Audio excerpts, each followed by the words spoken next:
Welcome sa Dries TV. Kung interesado ka sa ganitong news, huwag kalimutang isubscribe ang ating YouTube channel. Maraming salamat! Welcome back again sa ating YouTube channel mga kakimpaw, and sa update natin ito, pag-uusapan natin ay tungkol sa mga importanteng kaganapan kina Kim and syempre kay Paula Avellino.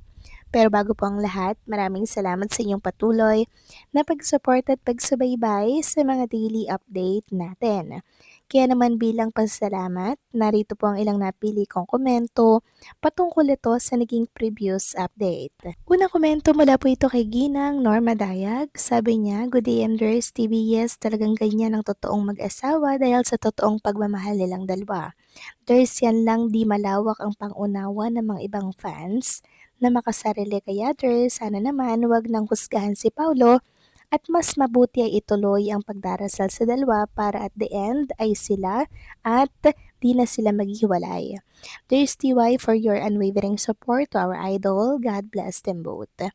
Maraming salamat sa malawak po na pag-unawa and syempre sa patuloy na pagsuporta kay Paulo kahit na individual project po ang ginagawa niya. No, sana po marami pang mga seniors ang katulad ninyo, Ginang Norma Dayag, na talagang inuunawa po si Paulo and si Chinita Princess. Sana po hindi po kayo magsawa sa inyong mga pag-unawa at pagmamahal sa kanilang dalawa. Tama po kayo, sana hindi po husgahan agad-agad si Paulo Avellino dahil para naman yun sa ikakabuti po nila ni Chinita Princess, 'di ba? Para mag-grow din syempre, para sa kanilang future din. Ang dami po mga kakimpaw, kaya sana po isipin na lang natin yung ikakabuti ng future nilang dalawa. Ngayon lang naman yan mga kakimpaw eh. After naman yan, trabaho ulit, 'di ba? Project ulit ni Kim and Paula Avellino ang tatapusin or ang tatrabahuhin po nila pagbalik po nitong si Paula Avellino. Kaya hayaan natin si Paula Avellino doon, bagkos ay suportahan natin siya. Okay? Kasi suportado siya ni Trinita Princess. So maraming salamat sa komento, Ginang Norma Daya. God bless.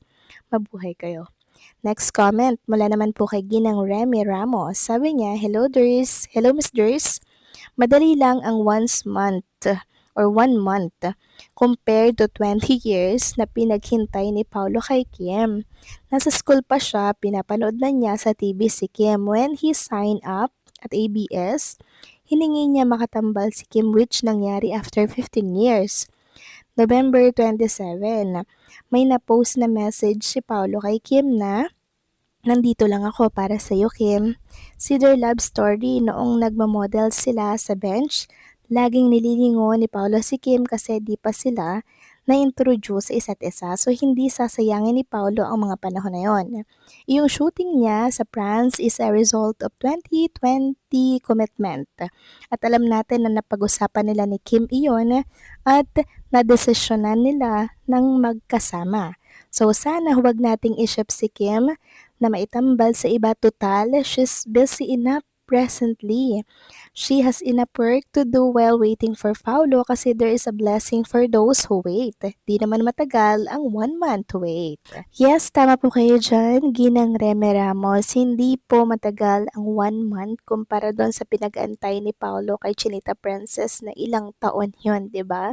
Kaya sana maunawaan po ito ng lahat. And yes, hindi po sasayangan ni Paula Avellino ang taon na pinag-antay niya kay Chinita Princess. Tagal-tagal niyang nag-antay mga kakimpo at hindi niya ipagpapalit sa ganito lang, 'di ba? Hindi po mababaw na tao si Paula Avellino mga kakimpaw. Kaya sana naman lawakan natin ang ating mga isipan at suportahan natin ang kanilang mga individual project dahil hindi ito ang katapusan ng Kimpaw mga kakimpaw. Ito ay tanging pag-fulfill lang ng commitment na naudlot. So maraming salamat sa komento, Ginang Reme Ramos, at nawa po'y mas marami pang seniors ang katulad po ninyo. God bless, mabuhay kayo. So ito na nga, pag-usapan na natin ang mga balita po na nakalap natin sa araw na to ng linggo. At unahin na nga nating pag-usapan itong ginagawa pong pagsuporta ng mga Kimpaw fans sa iba't ibang panig ng ating mundo sa Kimpaw World Tour kahit ilang linggo or isang buwan pang itatakbo pero talagang todo effort sila sa pagpopromote ng Kim Pao World Tour at katunayan niyan parang gumagawa nga sila ng parang giveaway ata or card to mga ka-Kim Pao. Sabi nga po dito, showing our love and a little support for Kim Pao for their upcoming Love Kim Pao concert here in Toronto. Ready na ba kayo mag-ikot-ikot? So ayan mga ka-Kim Pao, yung parang card na talaga namang may picture ni Kim and Paolo Avellino bilang pagsuporta na din sa kanilang world tour. Samantalang next topic naman tayo, kamustahin naman natin ang LDR or ang long distance relationship ni Kim and Paolo Avellino ngayon. So nananahimik po si Kim and si Paolo Avellino ngayong araw po ng linggo mga ka-Kim Pao. Sabi nga dito ng isang account sa X, grabe na talaga tayong lahat. Halos mayat maya gising, di na diretso tulog kakaisip, kamusta na LDR ng KP? Palaging kinakapa ang cellphone, baka may update na ang tagal-tagal ng April 5 sa age ko na to. Bakit nahook pa ako sa Kim Pao? Please Lord, nawa po talaga sila ang iyong tinadhana. So grabe miss na po sila, Kim and Paolo, lalo na si Paolo, ng mga Kim Pao fans. Lalo na pag wala pong paramdam si Paolo, ganun din si Chinita Princess, sobrang miss na miss sila ng mga Kim Pao fans natin ng mga seniors. Sa mga nag-aalala po sa long distance relationship ni Kim and ni Paolo Avellino mga ka-Kim Pao, wala po kayong dapat isipin, 'di ba? Wala kayong dapat ipag-alala. Dahil alam naman natin mga ka-Kim Pao na kahit long distance relationship si Kim and Paolo Avellino, gumagawa po ng way yan para hindi po nila ma-miss ang isa't isa. Katulad na lamang po ng FaceTime. Usually, yan po yung ginagamit ng magkarelasyon pag malayo po sila sa isa't isa. 'Di ba? Parang nakakatalugan na nga lang nila yung camera. Parang yun po yung pang-monitor nila sa isa't isa, mga kakimpaw. Kaya wag po kayong mag-alala kay Kim at kay Paula Avellino mga kakimpaw. Katunayan niyan ngayon, sobrang tahimik nila ngayon eh. Baka nagpahinga si Paolo Avellino sa France.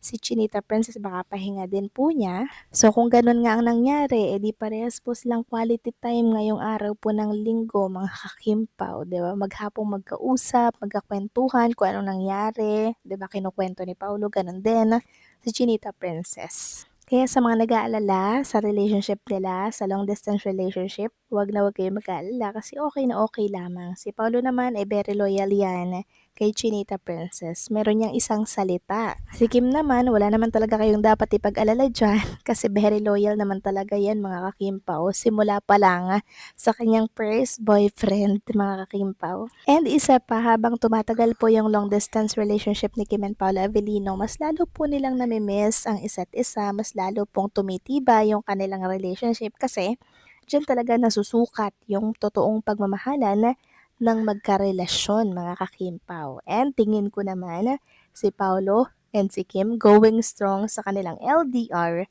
relationship. Kaya kalma lang at kampante, okay? So paano mga kakimpaw, hanggang dito na lamang po ang update natin. Maraming salamat sa patuloy na pagsuporta.